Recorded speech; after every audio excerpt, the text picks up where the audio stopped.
Hey, welcome back. In this piece, I want to share with you something that, might be considered a little personal. But it's the mistakes, some, not all of them, because I would run out of internet space if I was to share with you all my leadership mistakes. Flat out run out of space because there's been so many.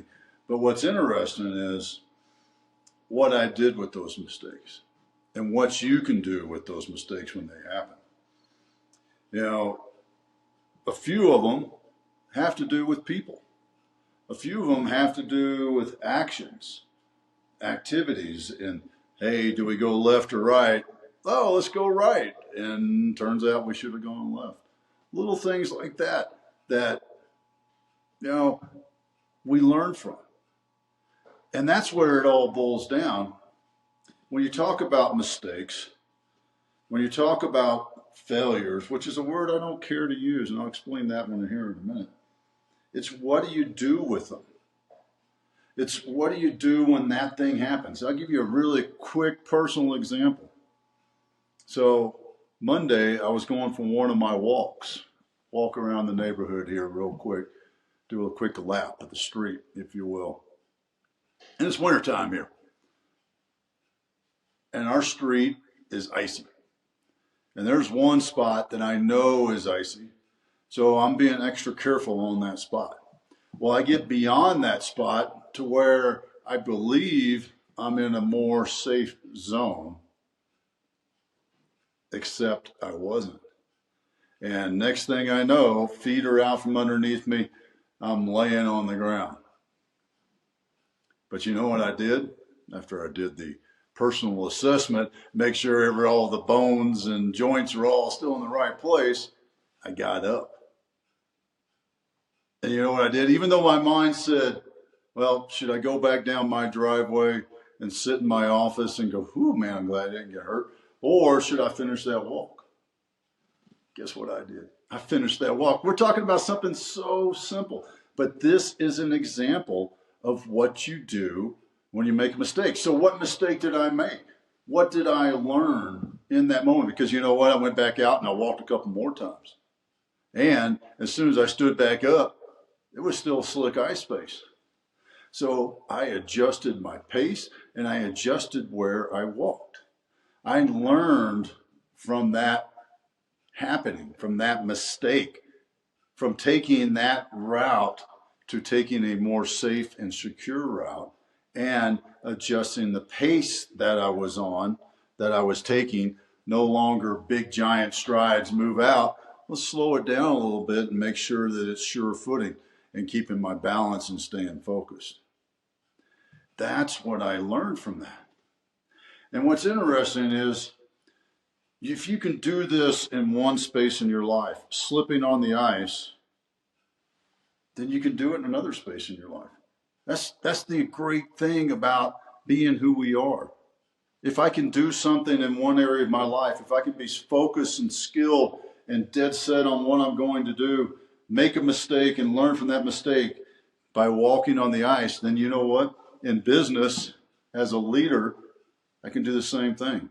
If I slip and fall, if I struggle, if I make the wrong step and I lose my footing in business and I fall down on the ground and I find myself looking up going, all right, let's do a check. Let's do a check of our numbers. Let's check the bank account.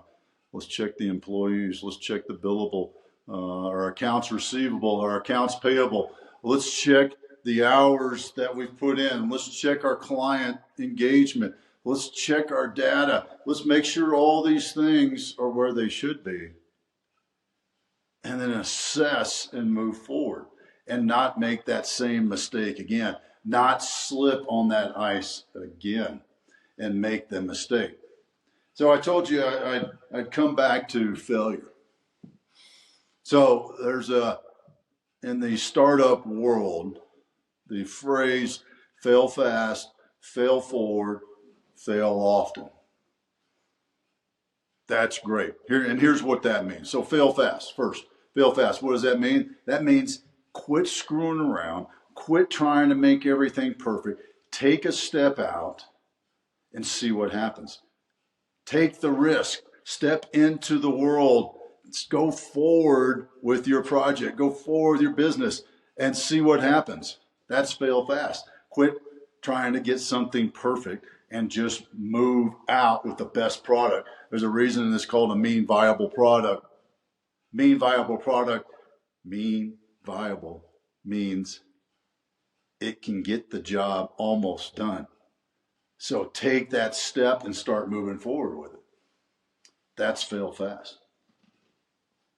Fail forward is moving forward. So what's the difference? Everybody wants to know, what's the difference? Does it really matter? First of all, no, it doesn't. But fail fast means quit waiting. Quit waiting for something else. Quit waiting, like I talked about in the last video. Quit waiting for the circumstances to be just right. Quit waiting for that perfect weather before you go do something. If the weather is just good enough and you're doing some drone operations or something else that truly is affected by the weather, then get within the window of what you need and go. If you're at the bottom of it or the top of it and the temperature or the humidity or whatever it is or the visibility, then go do it because you're going to learn.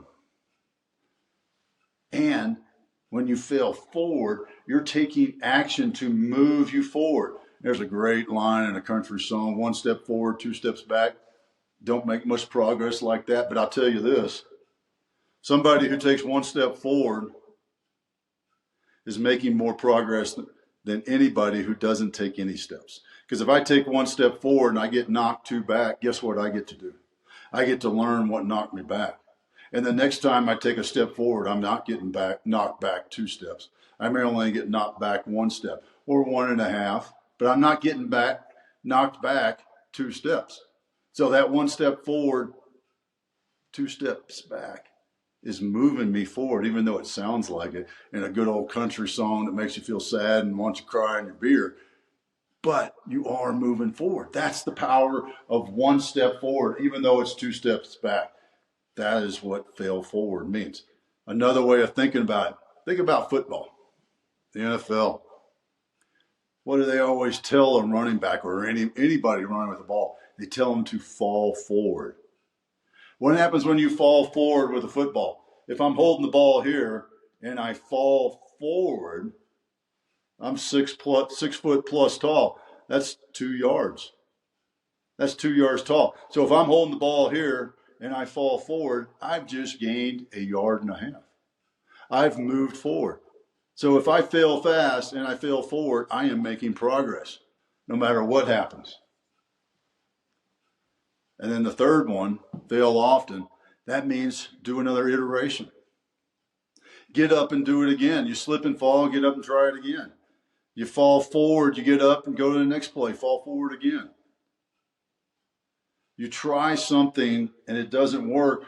You gather that data, you gather that information, and you learn from those actions what went right, what didn't, and we move forward. Now, here's a personal thing. Me, Otis, I don't like the word failure. Here's the reason. Because when I was growing up in the Army, failure meant 2 things. Number 1, it meant you didn't pass that course.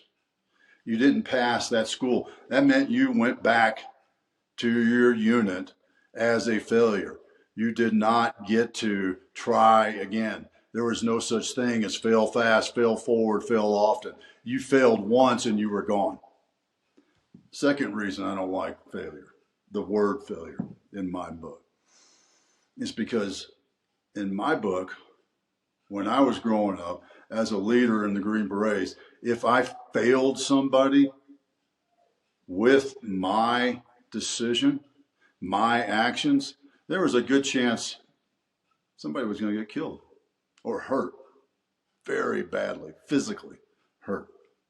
So when it comes to me using those words, I don't like to use those. I much prefer field artillery metaphor. So here's my field artillery metaphor to teach you. So first off, field artillery. The field artillery guys shoot very big rounds, like they're this big around and they're this long. That's just the bullet. That's where the explosives are. And they fly hundreds of meters, kilometers now, even more, and they're an area target. So my job when I was a very young Army officer, I got trained in how to direct that fire because I'm looking at where the bad guys are and the cannons are back in the rear. And my job was to look and say, all right, here's the grid, fire one round. And I wouldn't tell them that. That's just, they would fire one round, boom, that round would hit. And then I would adjust their direction based on the grid I told them, where I wanted to hit. I would tell them where I want the round to move. Left 200, which means move the round, move your marker left 200 meters. And then I might say, depending on where it hits, add 400 meters because it fell short. So it was 200 meters to the right, 400 meters short. What am I doing? We missed the target and I'm adjusting to the target. Do the same thing, hunting elk, taking those long shots, 700 plus yards, shooting at an elk across the valley. That first round, sometimes you don't read the wind right and the weather right, and that first round misses. So what do? We adjust. It's not a failure in my book. I adjust and I continue to adjust fire until I'm on target. Same thing, artillery, until that artillery is on target. And you know what I do when it's on target?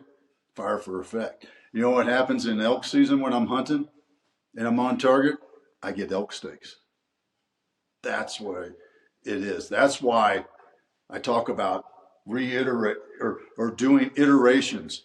Try it again, make those adjustments, change. What little things can you change to correct it to bring it on target? Okay, the wind was blowing a little bit harder than I thought, so I need to adjust my aim point a little bit more.